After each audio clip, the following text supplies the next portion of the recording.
Et nous sommes avec vous, Denis Ginca, bonjour.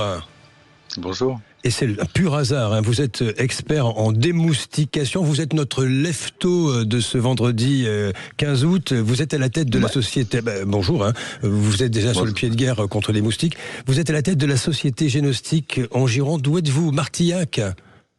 Oui, tout à fait, c'est celui de Gironde, en fait, c'est juste au-dessus de Bordeaux. Oui, c'est ça. Vous avez entendu à l'instant, hein, je trouve ça étonnant, cette fausse information, mais qui quand même raconte autre chose. Denis Ginca, vous-même, vous avez vos propres moustiques en élevage, si j'ai bien compris.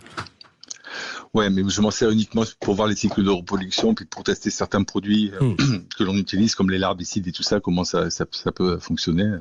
Donc c'est plutôt à cette échelle-là, quoi. Je ne suis pas dans un élevage pour stériliser les mâles et puis les relâcher. Alors, pas du tout dans ça. Vous êtes le Ghostbuster, hein, de service. Vous arrivez on vous appelle, vous arrivez pour démoustiquer. Racontez-nous. Écoutez, normalement, ce qu'il faut que les gens se mettent en tête, c'est que plus tôt on prend le problème, mieux ça sera.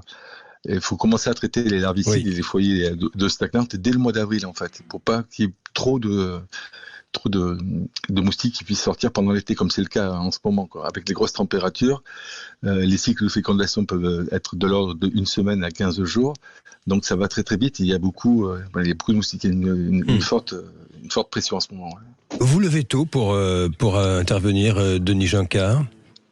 Oui, tout à fait. On démarre le matin à la fraîcheur, en fait. Et puis quand les moustiques sortent aussi, quoi. Donc, c'est pour ça. Oui, tout à fait. Mais comment est-ce que l'on sait si il faut faire appel à vous? Comment? Parce que moi, je sais si j'ai une menace potentielle d'élevage de moustiques dont j'ignore l'existence chez moi et que je vais passer un été épouvantable. Ça, vous allez vite le savoir, c'est que vous ne pouvez pas accéder à vos extérieurs parce que c'est invivable. C'est le cas de plein de clients que l'on a. Ils ne peuvent plus accéder à vos extérieurs, ils ne peuvent plus profiter parce qu'en fait, il y a trop de moustiques. La densité est beaucoup trop forte, quoi.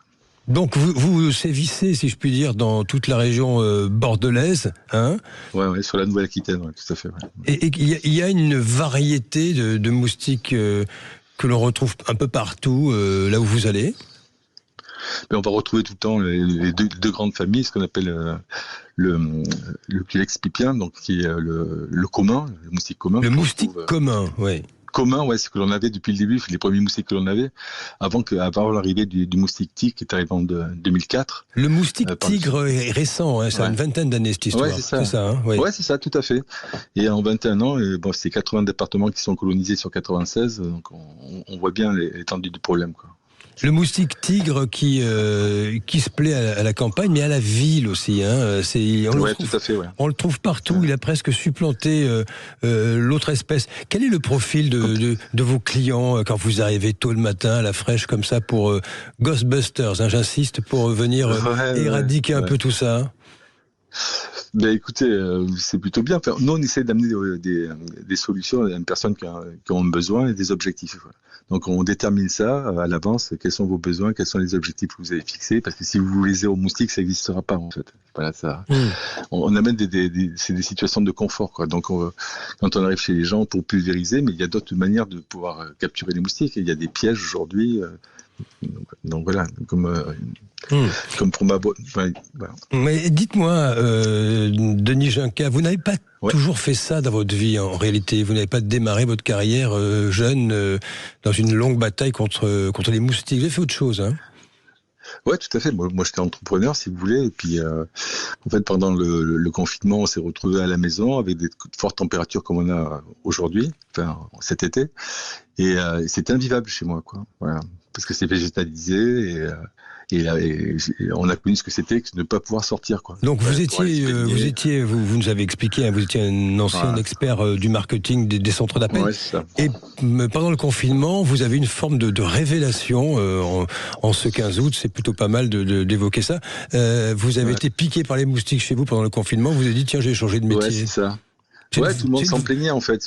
Denis, c'est un peu une vengeance, hein, que vous... hein? Mais je crois que tout le monde est pareil, tout le monde aime éclater un moustique avec une raquette, il n'y a pas de problème. C'est ça, oui, je confirme. En tous les cas, merci Denis Jonca, je rappelle. Hein, je vous en prie. Merci, vous êtes un lève-tôt, vous êtes en pleine forme, là, vous êtes d'actif déjà dès 7h du matin. On va essayer, on va essayer. Bon, allez, c'est sympa, merci Denis Jonca. Je vous rappelle qui vous êtes, expert en démoustication. Méfiez-vous quand même avec vos produits, là, à la tête de la société Génostic à Martillac en Gironde. Je vous souhaite une bonne journée. Bonne journée à vous. Une très bonne journée, merci encore. Allez, dans un instant, la chronique estivale de Jacques Pessis sur de Radio.